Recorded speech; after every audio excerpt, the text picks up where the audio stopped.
2012, I know it was 10 years ago, but 2012, I'm scrolling through, looking for a good read, and I come across this book that says Going Home, and so I open up the book and I start reading the foreword, and it had me when it said Tallahassee.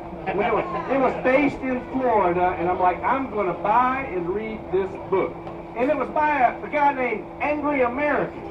What could go wrong with that? It took me not less one chapter to get engrossed in that book, and I was hooked. I mean, when he put on his pack and he was headed towards Lake County, and he got off of I-10, and he got down to Gold Dollar.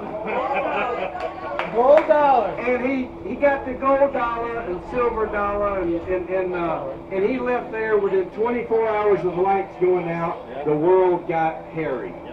Now, speed forward, I have read every book except Engineering Home, and I've got the order for that one. I'm going to get one today. And I was so engrossed in 2012 that I got Congressman Ted Yoho to read Going Home. I got now Congresswoman Kat Kamak to read Going Home. I got Mayor Marlowe to read Going Home, and about 60 of the 120 members of the House of Representatives. Yeah, we did a little gathering several years ago with a bunch of them. So it was later that I found out that his name really wasn't Angry American. I was a little bit disappointed, but when I found out his name was Chris, and I'm like, oh, this guy's real. This guy's real. And so I had an opportunity to meet him and meet Mel for the first time. It was phenomenal. And by the time I met these guys, I met Little Bit. She's here. And Yeah, I haven't she's running around here seen her. somewhere. She's not Little No, Bit anymore. no. She's grown. She's a got a grown big woman. bit now. So I want you, if you can, put your hands together for a fantastic author, a great American, a patriot, Angry American. Chris, welcome to Newberry, Florida, brother. We love you, and we love everybody that's a patriot. We love Newberry. I'm up here all the time because, Firearms Depot is based in Newberry, right down the road. That's a dear friend of mine. And if you need guns and ammo, firearmsdepot.com is the place to go. Hell yeah. So I wanted to say thank you to everybody for coming out. I mean, this is really cool. It's really cool everybody comes out. We love to get out, and when we travel, we always post where we're at. We post what we're doing so we can do things like this. And when Griff, where's Griff at? There he is. He's so short, I looked right over him. When Griff and Jordan got together and said they wanted to do this, I was like, absolutely, let's do it. And then they picked the wood yard, and I've eaten here dozens of times. Every time I come up here, we have lunch. So it's always nice to come up here. And we enjoy you guys hosting us and everybody making the effort. Pete, where are you at? Where's Pete Robertucci? Is he hiding somewhere? He probably want to come out. Getting a drink. He's getting a drink? Well, Pete Robertucci, this fellow, he drove 20 hours to come to this thing. I don't even know where he lives. I got to ask him again. But he drove 20 hours to come hang out with us today, which is, to me, is amazing that someone will do that. And so we're here till you guys are ready to kick us out and we're going to hang out. Well, Chris, I want to do the shameless plug for you. Look, this guy works really hard. He's a creative. He's an author. He's a patriot American. Buy the books. Buy the books. If you haven't read all of the books from Going Home to Engineering Home, buy the books. Buy the series. I can tell you, we're about 6.5 months away from Christmas. They make fabulous Christmas presents. Think ahead.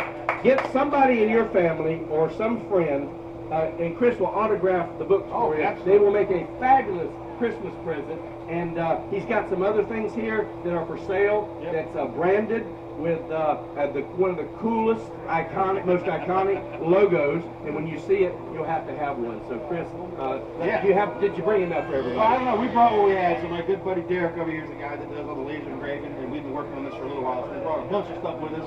But, we weren't sure the turnout was going to be this big. I'm surprised at how many people showed up today on a hot Saturday afternoon to come hang out with us. And we appreciate it. We really do. You want to tell people about your YouTube channel or the other things so they can tune in? I'm on all the stuff, Facebook, Twitter, obviously. We have multiple Facebook pages. There's Angry American, there's Angry American Preparedness and Survival, which is where we actually cover real topics of survival, preparedness. And then we have what we call Angry Americans Around the Campfire, which is where it's more shoot the breeze. In the survival and preparedness page, we keep politics, things like that out. That's what the campfire page is for. So if you want to learn stuff, preparedness and survival, if you want to have fun, the campfire page and the My Page is where I post what I'm up to. We do Facebook Lives every Thursday night on Facebook at 8 p.m. And we have a Patreon channel as well. You look us up on Patreon, you can find Angry American, and we do a live just for patrons every Tuesday night. So, and there's other info that goes on Patreon. We put out a daily intel report, we do some other stuff. Chris, I have to ask you, you have done some collaboration with other authors in the genre. You did Charlie's Requiem, you did a few other books. Do you have any other joint type of ventures in the works? I have one joint venture that's been in the works for a very long time that I'm trying to rekindle. That relationship kind of soured. Nothing I did, but I'm trying to get it brought. And it's coming around now, so I think we're going to finish it. And it's going to be an interesting one because it's set in the world of Going Home. It's just set way out west. So it's a lot different. And I know that there's a question that a lot of people are wanting to ask you, and I'll ask you for them. 11 books. I know that you probably got something else coming sometime soon. But where in the movement is there going to be the movie or the television miniseries Going Home? Where's the movie? We've been working on that, hard for about 3 years. It's a very difficult, time-consuming, and expensive process. I'm 6 figures deep in investment right now, just in the pre-development, as we call it. But we're moving, and I will say it's going to happen. And what we're looking at is it probably will be a streaming service series. So think Walking Dead, No Zombies, on a streaming platform where they'll release, 6 or 8 episodes at a shot, and you'll be able to sit and binge watch it. And we've got enough material that we can run this series for a damn decade. We wrote the first 2 episodes, the screenplay for the first 2 episodes just covers the first couple of chapters of book 1. It doesn't even get very far. So we plan on doing it correctly. And there's some surprises, Adapting a book to TV is, okay, Mark, thank you. Is that better? Adapting a book to TV is very difficult. And you've got to sacrifice some stuff, but at the same time, we gain some things. So in the TV show, I'll tell you guys since you're all standing here, is we show what Mel and the family is going through while Morgan's walking. So now you get to see that whole side that everybody wondered about, and I've gotten millions of questions on it. But in the TV show, it's all there. And there's even another surprise, which we'll talk about when we get closer to that time happening. I don't want to spoil that yet, but yeah, it's coming. We're working on it. Well, I'll make another shameless plug that the stock market has been tanking because of President Biden.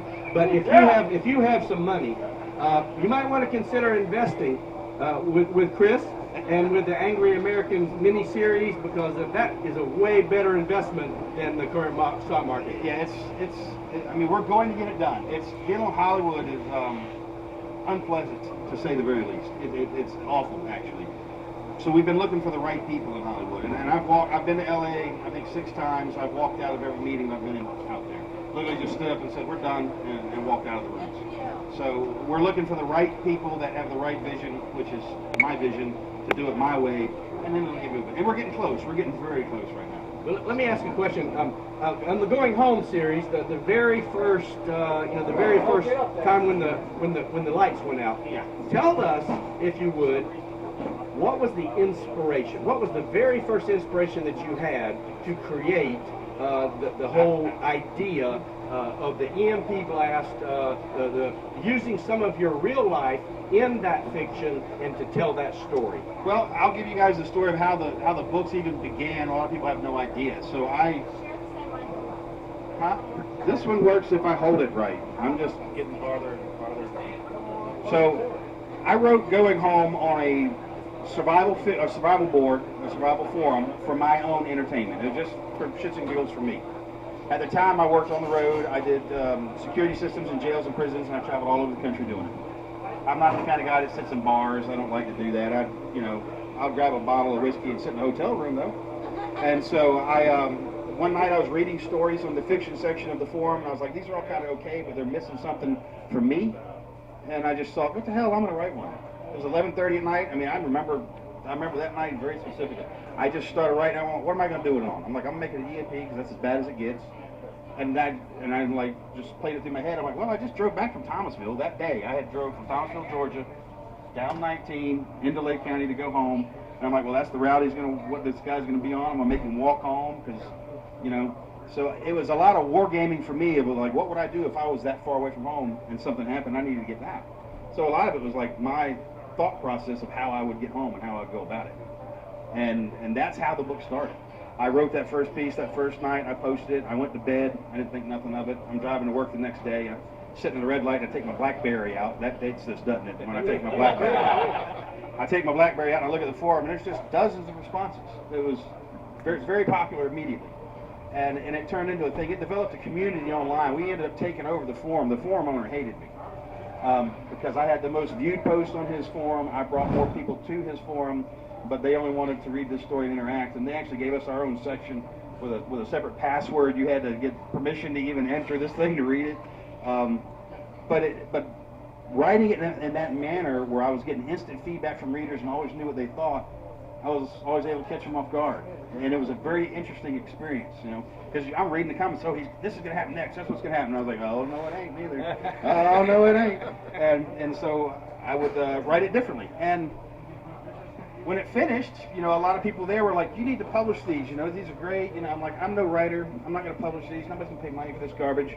I said, here, I'll write you another one. And I wrote Surviving Home, all the same forum. And then one of my friends posted my PayPal account, and he's like, let's send him money, we'll make him do it. And people did. They donated a couple $1,000s. And then I was like, well, now I'm obligated. All right, I got to do this. So I paid what's called a vanity press back in the day to make it into a book. I got ripped off. They did a horrible job. The first editions, which are rare, there's one guy here that has one. That guy right over there in that blue shirt. He's got one of the spelling mistakes. Yeah, oh, there's tons of them in the first edition. They'll be worth $1 million one day. People are. I had a guy buy a first edition hard copy in Italy for $4,000. Send it to me. I signed it. Sent it back to him. I'm like, if I'd have known that, I would have kept cases of those things around. 10,000. But so we got it published. It gets on Amazon, and the first month it's on Amazon, it makes a quarter of my annual salary. And I was like, whoa, there is something to this. And then, so then I take the second book serious, and I'm in the process of starting to publish it the same way. When Penguin Books calls and makes an offer, the first time they called, I turned them down. They couldn't believe I turned them down, but I said no. And a couple weeks later, they called me again, and I guess they'd found religion or something because they made an offer I couldn't say no to then. I'm not a fool. So I took that offer, and we did 5 books with them, and then negotiations broke down, as they say. Penguin is not a friendly audience to what I write. They're a very left-leaning publisher, and so I left them with no clue what to do and learned how to self-publish, and now that's what I do. I just do it myself. Well, Chris, I want to ask you too, the progression through the book series. You know, the first threat is the EMP and the aftermath of the EMP. People don't know, no drugs, very few groceries, and then it gets settled down. But it's amazing going through your books to see that there's always another risk. Perpetually, and that's life right now, isn't it? But the risks we would face in that world are just different than the ones that we face in this one. And they're more numerous, and they're things that we take for granted now. Like, we don't take water seriously at the moment. We can get that wherever we need it. In that world, that's critical. If the power goes out, and it's out for an extended period of time, and where you live, where your dwelling is, you don't have water on site, you have to know, well, you got to go to wherever water is. You're going to have to, you know, if you have a well pump, great. But if you don't have water, you know, these cul-de-sac communities, I call them, and I don't blame anybody who lives in one, I couldn't do it. But they're designed to electricity, you know, municipal water, and municipal sewer. And that's another thing people forget about, is when that lift station at the end of the cul-de-sac stops running and that muffin monster isn't crunching and doing its business down there, that backs up into your homes. It will fill your bathtub, it'll overflow into the floor. People don't understand these things. But more importantly, that the water side of it is, that's one thing that's inescapable that you cannot, as a human being, do without. You have to have it. So if it's not there, you're going to go to where it is. And so by a little bit of planning and a little bit of forethought, we can avoid some of this stuff. And that's what the books are about, is to make people think. Yes. Chris, I know that my wife Jane and I, we've read every book, and it's caused us to think. It's caused us to think more critically about what's going on in the world today, but about how we will react. In other words, we've got bags in our car, we've got comfortable shoes in our car, we've got water in the car, things that we wouldn't have thought of before Chris and his series came out, and they're practical things. And it may not be an EMP, but it may be something like a flat tire or anything like that, but you still need to be prepared. Be ready for whatever it is. And we tell people all the time, you're more likely to suffer the end of your world than the end of the world. The end of your world could be your house burning down or losing your job or a major medical incident or anything like that, or a tornado comes through or whatever. That's the end of your world. It may not be the end of the world, but it's the end of yours. But the difference is you know help's coming. In these events that we talk about in fiction, there is no help coming. You know, right now we like this. One of the phrases we like to use is "You are your own first responder." You should be skilled in first aid and some self-defense and some things like that, how to take care of yourself. In that world, you are the only responder. It's all up to you at that point. Two types of people: those that are prepared, and then all of the rest. And that's it. Yeah. And I don't know how you can be overly prepared. And it's like my good buddy Alan Kay says, brother of mine. He says, if you stay ready, you ain't got to get ready. So just stay ready. Is there some questions that anything? want to ask Anything you guys want to know? Any questions to ask of Chris today? How long till book 12? How long till book 12? Imagine that being the very first question. We're looking at probably August right now. I had to push the timetable back because I did just hire a very professional editing firm. You guys are all going to be happy about that. Because I know the books are riddled with errors. It's very, very difficult to find a good editor. But I'm paying 5